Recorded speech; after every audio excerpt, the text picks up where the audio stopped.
الحمد لله رب العالمين والصلاة والسلام على سيد الأنبياء والمرسلين وعلى آله وصحبه أجمعين أما بعد.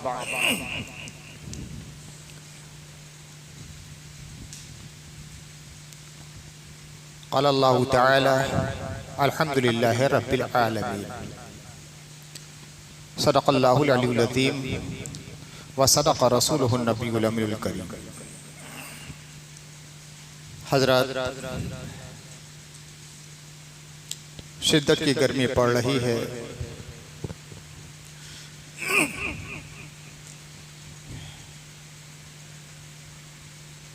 ہر ذی حیات پریشان ہے. مکانات میں رہنے والا انسان ہو، گھونسلے میں رہنے والے پرندے ہو،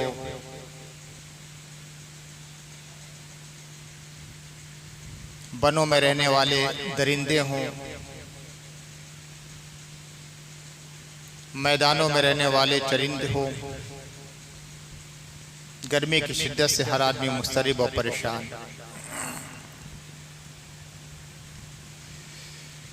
گرمی کیسے آتی ہے؟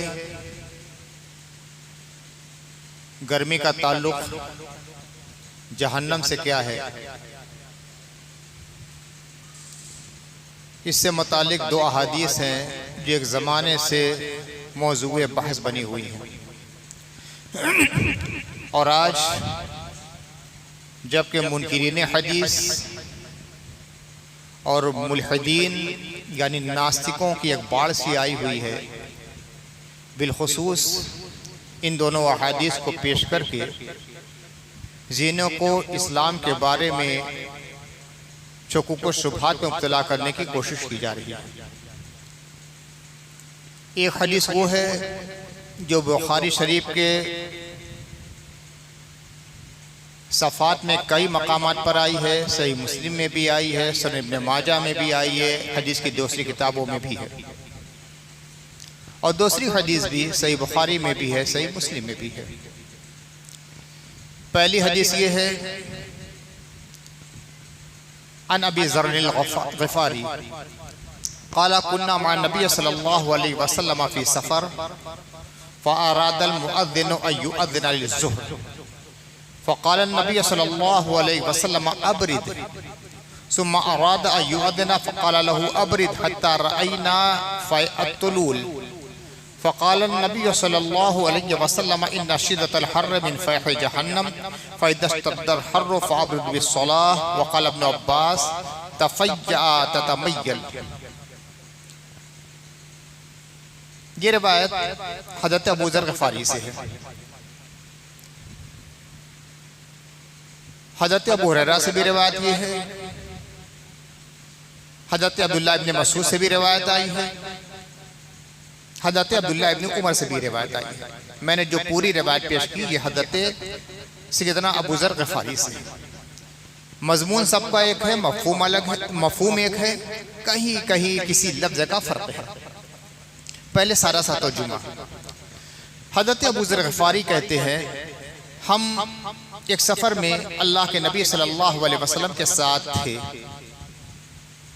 مؤذن دوسری روایتوں میں اس کی وضاحت ہے کہ اس سفر میں مؤذن کون تھے؟ وہ تھے حضرت بلال. مؤذن نے ظہر کی اذان دینے کا ارادہ کیا. رسول اللہ صلی اللہ علیہ وسلم نے فرمایا ابرد، تھوڑا سا ٹھہر جاؤ، ٹھنڈک ہو جائے، بہت گرمی ابھی ہے. ثم اراد ان یؤذن فقال له ابرد، پھر ان کا ارادہ ہوا کہ اذان دے دیں. حضرت بلال نے چاہا کہ اذان دے دیں ظہر کی. حضور نے فرمایا ٹھہر جاؤ، کچھ ٹھنڈک ہو جائے. حضرت ابو ذر غفاری کہتے ہیں کہ یہاں تک کہ ہم نے دیکھا کہ ٹیلے کا سایہ ڈھلنے لگا ہے، یعنی اب دھوپ بھی کم ہو گئی ہے، اور دھوپ کی شدت کی وجہ سے جو گرمی تھی وہ بھی کم ہو گئی. تو حضور صلی اللہ علیہ وسلم نے فرمایا ان شدت الحر من فیح جہنم، یہ گرمی کی شدت اور گرمی کی جو تیزی اور سختی ہے یہ جہنم کی لپٹ سے ہے. فَإِذَا اشْتَدَّ الْحَرُّ فَأَبْرِدُوا بِالصَّلَاةِ، جب گرمی شدت اختیار کر لے، تیز گرمی پڑے، تو ظہر کی نماز تاخیر سے پڑھا کرو کہ ٹھنڈک ہو جائے۔ یہ ہے حدیث۔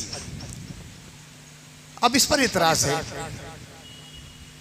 کہ پوری دنیا جانتی ہے، علم طبعیات کہتا ہے، علم موسمیات کہتا ہے کہ گرمی کی شدت یا گرمی کی کمی جو ہوتی ہے وہ سورج کی وجہ سے ہوتی ہے۔ زمین بھی گردش کر رہی ہے، سورج بھی گردش کر رہا ہے، تو جب زمین سے فاصلہ کم ہو جاتا ہے سورج کا تو گرمی بڑھ جاتی ہے، اور جب زمین سے سورج کا فاصلہ زیادہ ہو جاتا ہے تو پھر ٹھنڈک بڑھ جاتی ہے۔ جس قدر زمین سے سورج قریب تر رہتا ہے گرمی میں اضافہ ہوتا چلا جاتا ہے۔ لہٰذا سائنس کہتی ہے کہ اللہ کے رسول کی جو حدیث ہے وہ صحیح نہیں ہے۔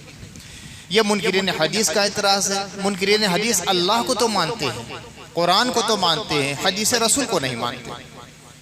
وہ یہ کہتے ہیں کہ حدیث سے اشکال پیدا ہوتا ہے، روایتوں پہ بحث کرتے ہیں، پھر اس کے متون پر بحث کرتے ہیں، اس کے موضوعات پہ بحث کرتے ہیں، اس کے مفاہیم اور معانی پہ بحث کرتے ہیں، اور کہتے ہیں کہ حدیث اس لائق نہیں کہ اسے مانا جائے۔ وہ حدیث کا انکار کرتے ہیں۔ دوسری طرف ایتھیسٹ ہیں، ملحدین ہیں، ناستک ہیں، جو اللہ کو نہیں مانتے، نہ اللہ کو مانتے ہیں، نہ فرشتوں کو مانتے ہیں، نہ کتابوں کو مانتے ہیں، نہ رسولوں کو مانتے ہیں، نہ ان کا تقدیر پر ایمان ہے، نہ قیامت پر ایمان ہے، نہ دوبارہ زندہ ہونے پر ایمان ہے۔ وہ کہتے ہیں کہ یہ زمین یوں ہی عالم وجود میں آ گئی، یہ سورج ایک بار زبردست وسفوٹ ہوا اور اس کے بعد جو ہے ایک کورا زمین پر آیا، نیچے آیا، الگ ہو کر نیچے گر پڑا، اور پھر اس کے بعد بہت گرم تھا، ٹھنڈا ہوتے ہوتے ہوتے ہوتے ہوتے وہ زمین بن گیا جس پہ ہم رہتے ہیں۔ بگ بینگ کا ان کا نظر کیا ہے؟ یہ ساری باتیں یعنی اللہ کا تصور ان کے یہاں نہیں ہے۔ تو حدیث کا انکار کرتے ہیں کہ نہیں بھائی،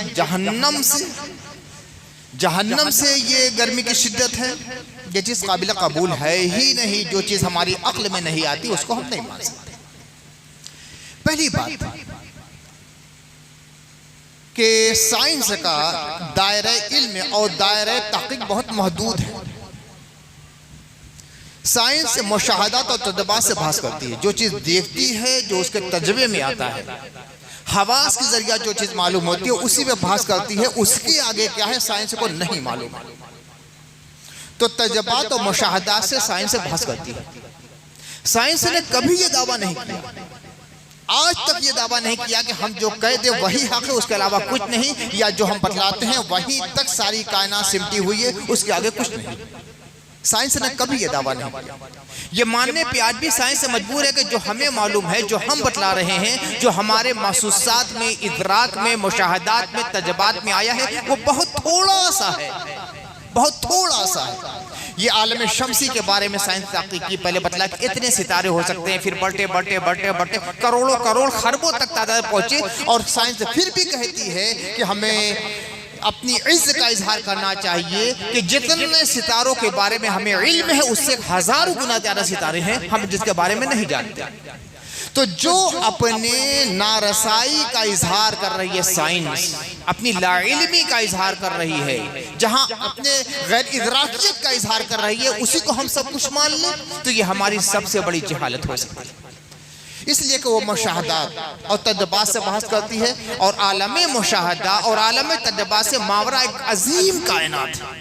قرآن مجید میں مومن کی شان کیا ہے؟ یؤمنون بالغیب، غیب پر ایمان رکھتے ہیں، جو ہمارے مشاہدے میں نہیں ہے، جو ہمارے تجربے میں نہیں ہے۔ قرآن نے کہہ دیا، حدیث رسول نے کہہ دیا، ہم نے مان لیا۔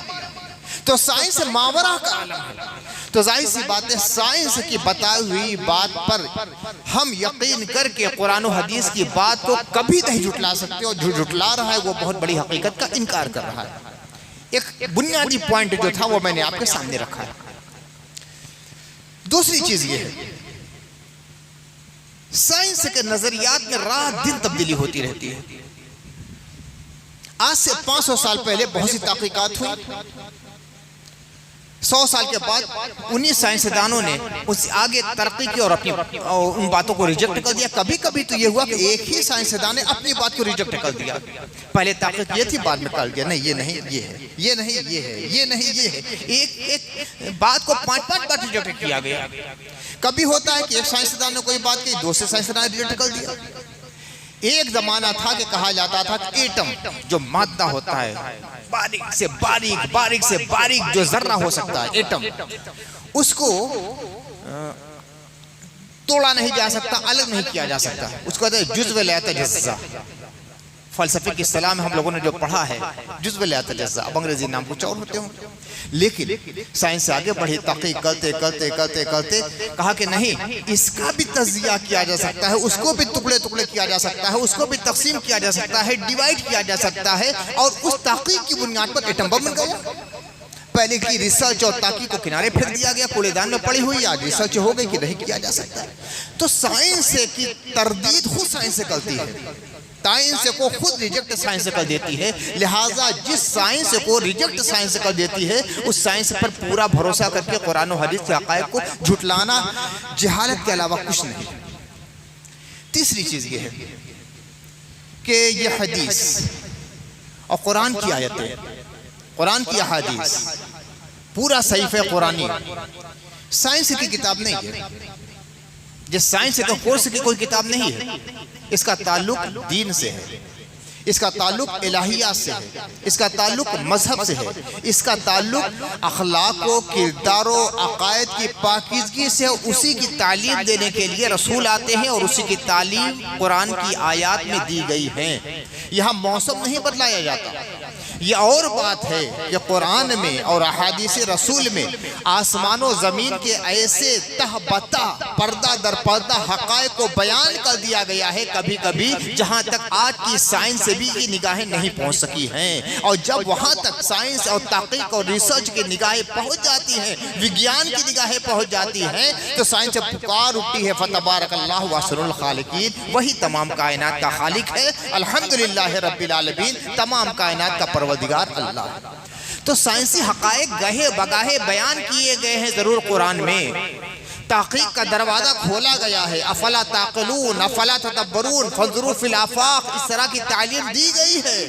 اپنے اندر غور کرو، کائنات پہ غور کرو، آسمان پہ غور کرو، زمین پہ غور کرو، پہاڑوں پہ غور کرو. افلا ينظرون الى الابل كيف خلقت والى السماء كيف رفعت والى الجبال كيف نصبت والى الارض كيف سطحت. زمین پر غور کرو، آسمان پہ غور کرو، پہاڑوں پہ غور کرو، جانوروں پہ غور کرو. ان کا خالق کیا ہے اور اللہ تعالیٰ نے کیوں انہیں پیدا کیا ہے. تو سائنس کا دروازہ قرآن کھولتا ہے، سائنس کی ترغیب دیتا ہے. تعقل و تدبر و تفہم سے کام لینے کے لیے ترغیب دیتا ہے قرآن. مگر یہ سائنس کی کتاب نہیں ہے کہ زمین کے حقائق بیان کیے جائیں، آسمان کے حقائق بیان کیے جائیں، موسم کے حقائق بیان کیے جائیں. قرآن سائنس کی کتاب نہیں ہے، قرآن تزکیہ کی کتاب ہے. ھدی للعالمین، ھدی للناس، ھدی للمتقین. قرآن کا صحیح تعارف یہ ہے. تو اس حدیث کا مفہوم کیا ہو سکتا ہے؟ اللہ کے نبی نے فرمایا ان شدت الحر من فیح جہنم. جہنم گرمی کی شدت جہنم کی لپٹ سے ہے. تو شروع ہی سے اس حدیث کے بارے میں شارحین حدیث کے مختلف اقوال ہیں. دیکھیے قرآن ہو یا دوسری کتابیں، سب کا ایک خاص انداز ہے. جتنی بھی آسمانی کتابیں ہیں اکثر مقامات پر ان کا انداز جو ہوتا ہے وہ مجاز کا انداز ہوتا ہے، استعارے اور کنائے کا اور اشارے کا انداز ہوتا ہے. جیسے شاعرانہ انداز ہوتا ہے نا، کہا جاتا ہے کچھ، مفہوم کچھ اور ہوتا ہے. ہر چند ہو، غالب کا شعر، ہر چند ہو مشاہدہ حق کی گفتگو بنتی نہیں ہے ساغر و مینا کہے بغیر. مشاہدہ حق کی گفتگو کرنا ہے، مگر بات کیا ہوتی ہے؟ ساغر و مینا کی بات ہوتی ہے. تو یہ ساغر و مینا کی اصحاب معرفت جو بات کرتے ہیں تو یہ شراب خانے کے ساغر نہیں ہوتے، وہ شراب معرفت کی بات ہوتی ہے اور مینائے تصوف کی بات ہوتی ہے. ساغر کا جب تذکرہ کرتے ہیں تو شیخ اپنی نگاہوں کی توجہ سے جو جام پلاتا ہے وہ مراد ہوتا ہے. تو یہ استعارہ اور تشبیہ اور کنایہ اور مجاز کا انداز ہوتا ہے. تو اللہ کی تمام الہامی کتابوں میں یہ انداز پایا جاتا ہے. الحمدللہ میں توریت کا مطالعہ کرتا ہوں، میں انجیل کا مطالعہ کرتا ہوں، میں زبور کا مطالعہ کرتا ہوں، الحمدللہ قرآن پر تو ہمارا سمجھ حرز جاں ہے۔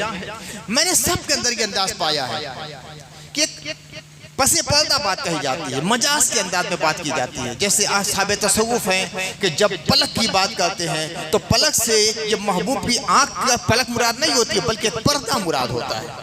گیسو کی بات کرتے ہیں تو ایک حجاب مراد ہوتا ہے، چہرے کی بات کرتے ہیں تو تجلی الہی مراد ہوتی ہے۔ یہ اصحاب تصوف کا انداز ہے۔ جب ان کا کلام پڑھا جاتا ہے جو معرفت والا انداز ہوتا ہے، جس کو عام طور سے غزل کے الفاظ سے کہا جاتا ہے، خواجہ میر درد ہیں یا دوسرے ہیں، تو یہ لوگ جو باتیں کرتے ہیں نا تو پتہ ہی لگتا ہے کہ کوئی دنیاوی محبوب کی بات ہوتی ہے، کبھی پلکوں کی بات ہوتی ہے، کبھی پیشانی کی بات ہوتی ہے، کبھی گیسو کی بات ہوتی ہے، کبھی چہرے کی بات ہوتی ہے، کبھی اس کے لب اور رخسار کی بات ہوتی ہے، کبھی اس کی تھوڑی کی، اس کے ہاتھ کی، اس کے پاؤں کی بات ہوتی ہے، مگر حقیقت کچھ اور ہوتی ہے، معاملہ کچھ اور ہوتا ہے۔ جب گیسو کی بات کرتے ہیں تو حجاب اور پردے کی بات ہوتی ہے، جب چہرے اور پیشانی کی بات کرتے ہیں تو تجلیات الہی مراد ہوتی ہے۔ یہ ایک انداز و اسلوب ہے۔ تو قرآن کا بھی یہ انداز و اسلوب ہے کہ کہا جاتا ہے کچھ، پس پردہ کچھ اور ہوتا ہے۔ وہ مجاز کا رنگ ہوتا ہے، استعارے کا رنگ ہوتا ہے، کنایے کا لفظ ہوتا ہے۔ جیسے کہہ دیا جائے کہ یہ تو شیر ہے، ایک بہادر آدمی کو آپ نے شیر کہہ دیا تو کیا مطلب کہ شیر جیسے اس کے دانت ہیں، شیر جیسے اس کے جبڑے ہیں، شیر جیسے اس کے کان ہیں، کیا وہ چار پاؤں پہ چلتا ہے، کیا اس کی کھال شیر؟ نہیں، بہادری مراد ہے کہ بہت بہادر ہے۔ یہ شیر ہے کا مطلب یہ نہیں ہے کہ وہ جانور ہے، شیر کا مطلب یہ ہے کہ بڑا بہادر آدمی ہے۔ تو کہتے ہیں کہ فلاں شخص تو بادل کی طرح ہے، یعنی بادل جس طرح سخاوت کا اظہار کرتا ہے اسی طرح سخاوت کا اظہار یہ کرتا ہے، بڑا سخی اور داتا ہے۔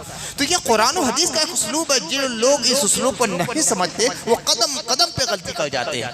تو معنی اور بیان اور بدیع اور فصاحت اور بلاغت، اس کو جاننا ضروری ہے قرآن مجید کے لیے۔ الحمدللہ ثم الحمدللہ، مجھے ناز و فخر ہے اس بات کا کہ میں نے ایسی آغوش میں پرورش پائی ہے کہ جس کے بارے میں کہا جائے کہ اپنے وقت کا جو بلاغت کا امام تھا، ایک دو نہیں 10 کتابیں والد صاحب نے تعریف فرمائی علوم بلاغت میں، علم معانی میں، علم بدیع میں، علم اور علم بلاغت میں، فقہ نحو میں اور صرف میں، اتنی کتابیں جس نے فرمائی ہے اور جن سے میں نے خود ان علوم کو پڑھا ہے۔ تو قرآن کو جب پڑھتا ہوں، حدیث کو پڑھتا ہوں تو ایک دوسرا پہلو آتا ہے کہ جو صاف صاف جو کہا گیا ہے اس کے پس پردہ کچھ اور مراد ہے۔ تو یہاں جو فرمایا گیا ہے ان نشیۃ الحر من فیح جہنم، اس کا مقصود یہ نہیں ہے کہ موسم کے تغیرات کا بیان ہو رہا ہے، بلکہ یہ بتلانا مقصود ہے کہ دنیا کی گرمی کو تم اس قدر شدت سے جو محسوس کرتے ہو کہ ہر آدمی بے قرار ہوتا ہے، تو جہنم کی تپش کو بھی محسوس کرو۔ سوچو کیسی تپش ہوگی، کیسی تپش ہوگی۔ گرمی آنے سے پہلے گرمی کی تیاری کر لیتے ہو۔ بہت سے لوگ ہیں نئے کپڑے سلوا لیتے ہیں جو گرمی کے لیے بالکل باریک کاٹن کے ہوتے ہیں، عورتیں بھی، لڑکے بھی، مرد بھی، بچے بھی، بچیاں بھی۔ کولر صاف کیے جاتے ہیں کہ گرمی آنے والی ہے، اے سی چالو کر دیا جاتا ہے، اپنے آشیانوں کو جانور بنا لیتے ہیں کہ گرمی آنے والی ہے، لو سے کیسے بچا جائے، گرمی سے کیسے بچا جائے، تپش سے کیسے بچا جائے، موسم کے تغیرات سے کیسے محفوظ کیا جائے۔ تو کبھی تم نے یہ سوچا کہ وہ جہنم جس کی گرمی کا 70واں حصہ دنیا کی گرمی ہے، اس جہنم سے بچنے کے لیے تم نے کیا تیاری کی ہے؟ تو ایک ترہیب کا ماحول پیدا کرنا ہے کہ جہنم کی گرمی کا کچھ تو استحضار ہو جائے اور اس کے لیے تیاری کر لے کہ ہمیں جہنم کی گرمی سے بچنا ہے۔ اس کا مفہوم سمجھنے کے لیے یہ بھی جاننا ضروری ہے کہ لفظ من تقریباً 15 معنی میں آتا ہے۔ 15 معنی میں ایک معنی نہیں ہوتا ہے۔ جو لوگ کہتے ہیں، جو سببیہ بیان کرتے ہیں کہ ان نشیۃ الحر من فیح جہنم، جہنم کی تپش کی وجہ سے دنیا کی گرمی ہے، جہنم کی لپٹ کی وجہ سے، جب اس کے اندر لپٹ پیدا ہوتی ہے تو دنیا میں گرمی آتی ہے، تو وہ سببیہ ترجمہ کرتے ہیں۔ لیکن من کے بہت سے تراجم ہیں، ان میں سے جنس کے لیے بھی آتی ہے کہ جیسے دنیا کی گرمی، یہ دنیا کی گرمی جہنم کی گرمی کے جنس میں سے ہے۔ کچھ اس سے الگ نہیں ہے. جیسے جہنم کی گرمی ہے تو دنیا کی گرمی اس کے جنس میں سے ہے. اگر اس مفہوم کو لے لیا جائے تو سائنسی حقائق آج جو کہتے ہیں وہ سائنسی حقائق اس کو منافی بھی نہیں ہوگی اور تردید نہیں ہوگی اور تعارض بھی پیدا نہیں ہوگا. شروع ہی سے دو نظریات رہے ہیں. جیسے ملا علی قاری ہیں اور دوسرے محدثین ہیں، وہ یہ کہتے ہیں کہ اس کا مفہوم یہ ہوتا ہے کہ نہیں، جہنم کی لپٹ سے، جب جہنم کے اندر لپٹ پیدا ہوتی ہے تو اس کے اثرات مرتب ہوتے ہیں سورج پر، اور سورج کے کرے پر جو اثرات مرتب ہوتے ہیں تو اس کا اثر دنیا میں بھی مرتب ہوتا ہے. میں نے کہا تھا نا کہ دنیا کی نگاہ، یہ سائنس کی نگاہ عالم مشاہدہ تک ہوتی ہے. سورج کے بارے میں ذرا سا علم ہے، جہنم کے بارے میں ذرا سا بھی علم نہیں. روز سورج کو انسان دیکھتا ہے، روز دیکھتا ہے، وہ کہتا ہے کہ یہ انرجی اور گیس کا خزانہ ہے، یہی سے تپش ملتی ہے، یہی سے ہمیں لائٹ اور روشنی ملتی ہے. تو یہ انرجی اور گیس کا خزانہ ہے. دیکھا سورج کو تو مانا، اگر سائنس نہ دیکھتی تو سورج کو بھی نہ مانتی. لیکن جہنم کو دیکھا نہیں اس لیے نہیں مانتی. سورج گیس کا خزانہ ہے، سورج انرجی کا خزانہ ہے، سورج تپش کا خزانہ ہے، سورج حرارت کا خزانہ ہے، سورج روشنی کا خزانہ ہے. تو کیا اس کی روشنی بتاتے خود اسی کی ہے یا کہیں اور سے آتی ہے؟ چاند کو دیکھا تو کہا کہ چاند کی روشنی اپنی نہیں ہے بلکہ سورج کی روشنی کا انعکاس چاند کے اوپر ہے.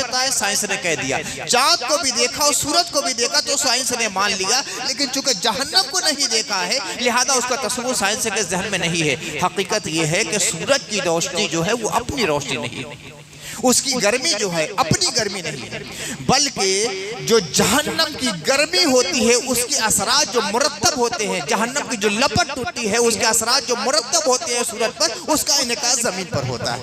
تو حدیث رسول میں اس حقیقت کو بیان کیا گیا ہے جہاں تک سائنس کی نگاہ بھی نہیں پہنچی ہے، اس کا تعقل و تفہم بھی یہاں تک نہیں پہنچ سکا. ایک مفہوم یہ ہے جو ملا علی قاری وغیرہ نے بیان کیا ہے، اور دوسرا مفہوم وہ ہے جو کہ علامہ قاضی ایاز وغیرہ نے بیان کیا ہے، اور یہ وہی مفہوم ہے کہ استعارے کے انداز میں اس حقیقت کو بیان کیا گیا ہے تاکہ ترہیب کا ماحول پیدا ہو جائے اور جہنم سے لوگ بچنے لگے. اور تیسرا مفہوم ہے جو ابھی میں نے بیان کیا ہے کہ یہاں تجنیس مراد ہے. قرآن میں یہ حروف جارہ میں لفظ مین جو ہے حروف جارہ میں ہے. حروف جارہ کا مفہوم یہ ہوتا ہے، یہ زبان کی بات ہے، کچھ چونکہ طلبہ اور علماء بھی رہتے ہیں میرے خطاب میں، اس لیے بیان کرتا ہوں کہ حروف جارہ وہ ہیں جو اپنے ماں باپ کو جر دیتے ہیں، یعنی کسرہ دیتے ہیں، اس کے بعد زیر آ جاتا ہے. جیسے من المسجد الحرام، من المسجد، المسجد کے نیچے جو زیر ہے، دال کے نیچے جو زیر ہے وہ من کی وجہ سے ہے. تو حروف جارہ میں یہی لفظ من، میں سمجھتا ہوں کہ جتنے بھی حروف جارہ ہیں سب سے زیادہ جو لفظ قرآن میں استعمال ہوا ہے وہ یہی لفظ ہے، من. تمام حروف جارہ میں سب سے زیادہ جو لفظ استعمال ہوا ہے وہ لفظ من ہے، قرآن میں استعمال ہونے والا ہے. تو 15 مختلف معانی اس کے ہیں. تو اس لیے میں نے ترجمہ یہ کیا تھا، شروع ہی میں کیا اور 2-3 بار یہ ترجمہ کر دیا. ان نشیت الحر من فیہ جہنم، گرمی کی تپش جہنم کی لپٹ سے ہے. یعنی یہ نہیں کہ اس کی وجہ سے ہے، بلکہ یہ ہے کہ جیسے جہنم کی لپٹ ہے تو گرمی کی جو تپش ہوتی ہے وہ اس سے ہے، یعنی اس کی جنس میں سے ہے، جنس میں سے ہے. یعنی انسان ایک جنس ہے تو بچہ ہے اور بوڑھا ہے اور جوان ہے، مرد ہے، عورت ہے، یہ جنس ایک ہے، اسی میں سے الگ الگ نوعیتیں ہوتی رہتی ہیں، انواع ہوتی رہتی ہیں. تو گرمی جو سورج کی گرمی ہے، زمین کی گرمی ہے، جہنم کی گرمی ہے، سب کی جنس ایک ہے، سب کی جنس ایک ہے، ایک ہی جنس سے یہ ساری چیزیں ہیں. تو ایک مفہوم یہ ہے. اور دوسری حدیث جو اسی سے متعلق ہے اور کئی جگہ تو کئی کتابوں میں ہے کہ ایک ساتھ ہی دونوں روایتیں آ گئی ہیں، اس کے بارے میں بھی اعتراض کیا جاتا ہے. یہ حدیث صحیح بخاری میں بھی آئی ہے اور صحیح مسلم میں بھی آئی ہے اور دیگر کتابوں میں بھی آئی ہے. پوری سند کے بعد جو اصل حدیث ہے وہ یہ وَاشْتَكَتِ النَّارُ إِلَىٰ رَبِّهَا فَقَالَتْ يَا رَبِّ أَكَلَا بَعْدِي بَعْسًا فَأَذِنَ لَهَا بِنَفَسَيْنِ نَفَسٍ فِي الشِّتَاءِ وَنَفَسٍ فِي الصَّيْفِ وَهُوَ أَشَدُّ مَا تَجِدُونَ مِنَ الْحَرِّ وَأَشَدُّ مَا تَجِدُونَ مِنَ الزَّمْهَرِيرِ. حدیث کا مفہوم یہ ہے. یہ حدیث جو میں نے پیش کی ہے یہ صحیح بخاری کے الفاظ ہیں اور کتاب مواقیت الصلاۃ میں یہ حدیث آئی ہے کہ نماز کے وقتوں کا جو باب ہے اسی میں یہ حدیث امام بخاری نے بیان کی. ترجمہ یہ وَاشْتَكَتِ النَّارُ إِلَىٰ رَبِّهَا، جہنم نے اپنے رب سے شکایت کی. فقالت یا رب اکل بعدی بعضا، اس نے کہا کہ اے میرے پروردگار، میرے بعض حصے کو بعض حصہ کھا گیا. اتنی گرمی ہے، اتنی تپش ہے، اتنی حرارت ہے کہ بعض حصہ بعض کو کھائے. جیسے آگ کا کچھ حصہ آگ کو کھا جاتا ہے. لکڑی جل رہی ہے، دوسری لکڑی بغل میں جل رہی ہے، اس لکڑی نے اس کو کھا لیا، اس لکڑی نے اس کو کھا لیا. تو جہنم نے شکایت کیا کہ اکلا بعدی بعضا، میرے بعض حصے کو بعض حصہ کھا گیا. فَأَذِنَ لَهَا بِنَفَسَيْن نَفَسٍ فِي الشِّتَاءِ وَنَفَسٍ فِي الصَّيْفِ. کچھ روایتوں میں یہ کہ اپنی گھٹن کا شکوہ کیا، یا اللہ مجھے بڑی گھٹن محسوس ہوتی ہے، سانس بھی میں نہیں لے سکتا. تو اللہ تعالیٰ نے اسے 2 بار سانس لینے کی اجازت دی. فَأَذِنَ لَهَا بِنَفَسَيْن، 2 بار سانس لینے کی اجازت دی. نَفَسٍ فِي الشِّتَاءِ وَنَفَسٍ فِي الصَّيْفِ، ایک بار جاڑے میں سانس لینا ہے اور ایک بار گرمی میں سانس لینا ہے. پھر فرمایا فَهُوَ أَشَدُّ مَا تَجِدُونَ مِنَ الْحَرِّ، تو تم لوگ جو گرمی محسوس کرتے ہو اس میں سب سے سخت گرمی جہنم کی ہے، اور جو سردی محسوس کرتے ہو اس سے کہیں سخت جہنم کی سردی ہے. اس روایت پر بھی بہت زبردست اشکال ہو رہا ہے کہ بھئی دنیا کی گرمی اور جہنم کی گرمی سے کیا تعلق. پھر وہی کہ وہ سورج، یہ پورا سولر جو نظام آسمان کے اوپر ہے، سولر نظام، اور پھر خاتوں سے سورج، اس کی تپش کی وجہ سے دنیا میں گرمی پیدا ہوتی ہے، اور تپش کم ہونے کی وجہ سے سردی پیدا ہوتی ہے. جب یہ کرۂ ارضی، یہ پورا جو ہمارا دنیا کا نظام ہے اور دنیاوی کائنات ہے، یہ سورج سے قریب ہو جاتی ہے تو گرمی پڑتی ہے، اور جب دور ہو جاتی ہے تو سردی شباب پر ہو جاتی ہے. یہ سائنس سے کہتی ہے. اچھا، کچھ ایسے لوگ بھی ہوتے ہیں علماء میں، اور ہمیشہ رہے، جو حدیث رسول کی تعبیل کرتے ہیں سائنس کی بنا پر. میں نے کبھی اس نظریے کو قبول نہیں کیا. سائنس کو ہمیشہ قرآنی آیات پر، قرآنی حقائق پر، نبی کی زبان پر، نبی کے فرامین پر تاخیر کے بعد سے ایمان لانا پڑا ہے. ہم کیوں قرآن کی تعبیل کریں سائنسی بنیاد پر؟ ہم کیوں حدیث رسول کی تعبیل کریں؟ اگر آج سائنس سے نہیں سمجھ سکتی ہے تو انشاءاللہ آنے والے سالوں میں سائنس سے ماننے پر مجبور ہو گئی کہ اللہ نے جو کہا وہ صحیح ہے، حدیث رسول نے جو کہا وہ صحیح ہے. ہم کیوں تعبیل کریں؟ ایک بہت بڑا نام ہے اور میں بڑا احترام کرتا ہوں. خاتوں سے رد الحاد پہ جو کام کر رہے ہیں حضرت مولانا مفتی یاسر ندیم واشتی صاحب، بہت بڑا کام کر رہے ہیں. پوری دنیا میں جو 5-6 شخصیات ہیں جو رد الحاد پر کام کر رہے ہیں اور تقابل ادیان پہ جو کام کر رہے ہیں، ان میں شخصیت مفتی یاسر ندیم واشتی صاحب کی بھی ہے. میں نے ان کی تقریر سنی اس حدیث کے بارے میں، تو حقیقت یہ ہے کہ بہت محقق آدمی ہیں، بہت صاحب النظر آدمی ہیں، صاحب نظر آدمی ہیں، مگر اختلاف کا تو حق ہے. انہوں نے جو تعویل حدیث رسول کی پیش کی ہے مجھے یہ پسند نہیں. وَاشْتَكَتِ النَّارُ إِلَىٰ رَبِّهَا، یہاں لفظ نار آیا ہے. نار کے معنی ہوتا ہے آگ.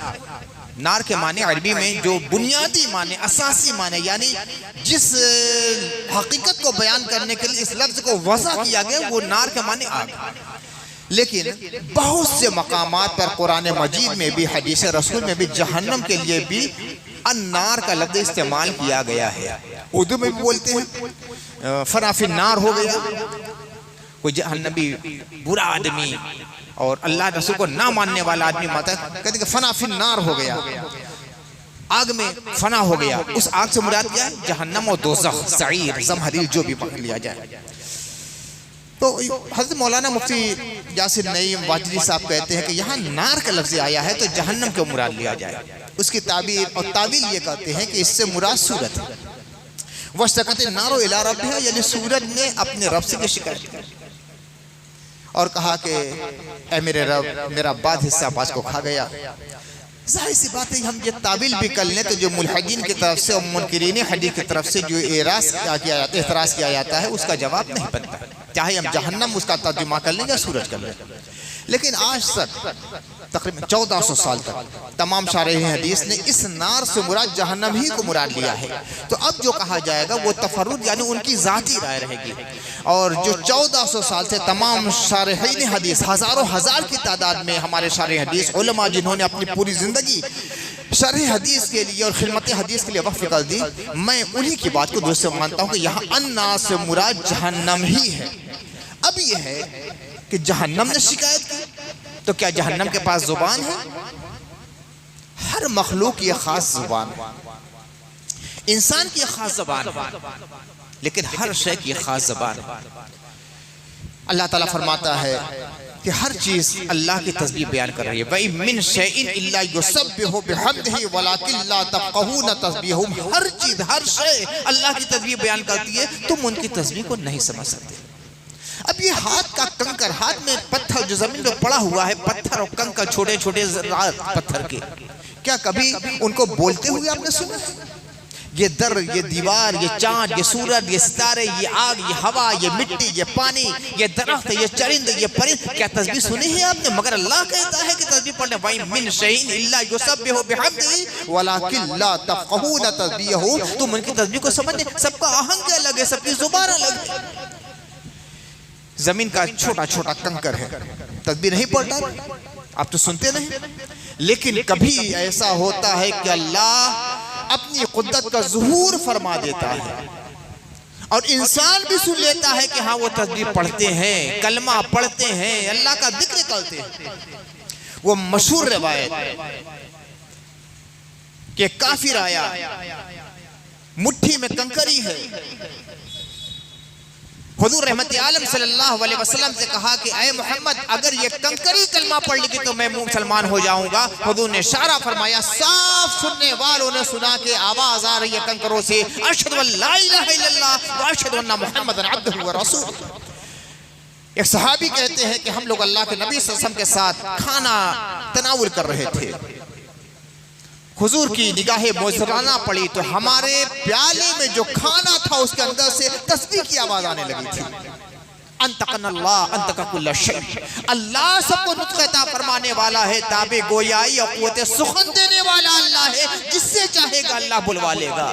قیامت کا دن ہوگا تو اللہ تعالیٰ فرماتا ہے زبانوں پہ تالے لگا دیے جائیں گے، مہر لگا دی جائے گی، ہر اس میں بدن گواہی دے گا۔ یہ انگلیوں کی پورے بولے گی، قدم کی انگشت بولے گی، یہ پیٹھ بولے گی، یہ آنکھیں بولیں گی، یہ کان بولیں گی، یہ قدم بولیں گے، ہاتھ بولے گا، پورا وجود بولے گا۔ تو اللہ تعالیٰ جس کو چاہے زبان ایسی دے دے کہ انسان بھی سنے، ورنہ زبان تو سب کے پاس ہے، جہنم کو بھی زبان ہے۔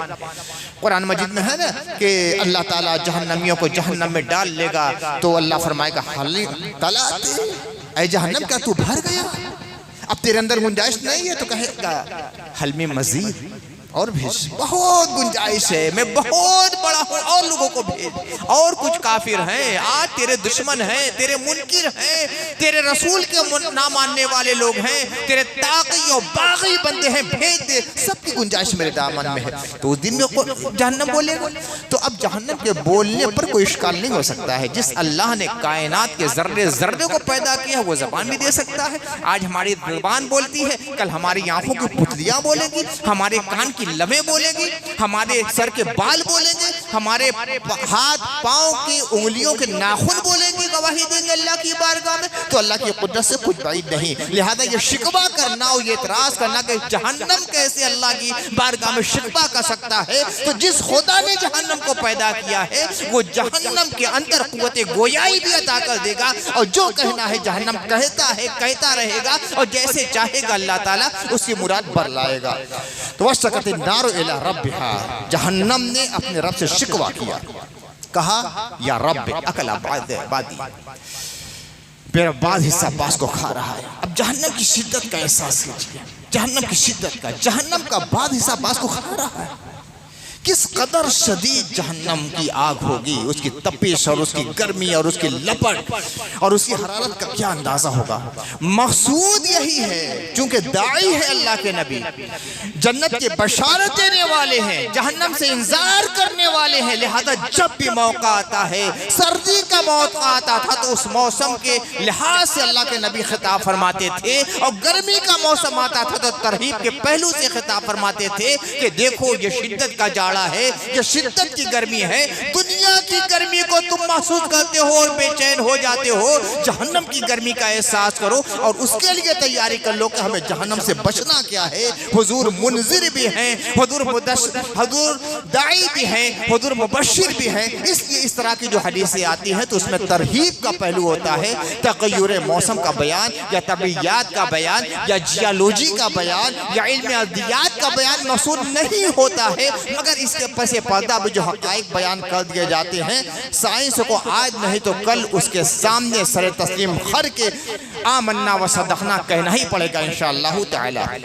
پھر ہے فَأَذِنَ لَهَا بِنَفَسَيْنِ، تو اللہ نے جہنم کو اجازت دی۔ بڑی گھٹن محسوس ہو رہی ہے تجھے، اے جہنم تو کہہ رہے کہ گھٹن محسوس ہو رہی ہے؟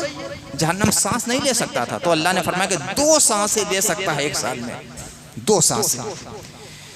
نفسن فی الشتاء و نفسن فی الصیف، ایک سانس جاڑے میں لے سکتا ہے، ایک سانس گرمی میں، بس۔ جہنم سال میں 2 بار سانسیں لیتا ہے، ہم تو ہر وقت سانسیں لیتے ہیں۔ اگر ہم سانس روک لیں، بیٹھ جائیں، تو جو لوگ پاس انفاس کرنے والے ہیں بلکہ حبس دم کرنے والے ہیں ان کو تو بہت زیادہ دشواری نہیں ہوگی، وہ 5-5 منٹ تک سانس روک کر بیٹھ جاتے ہیں۔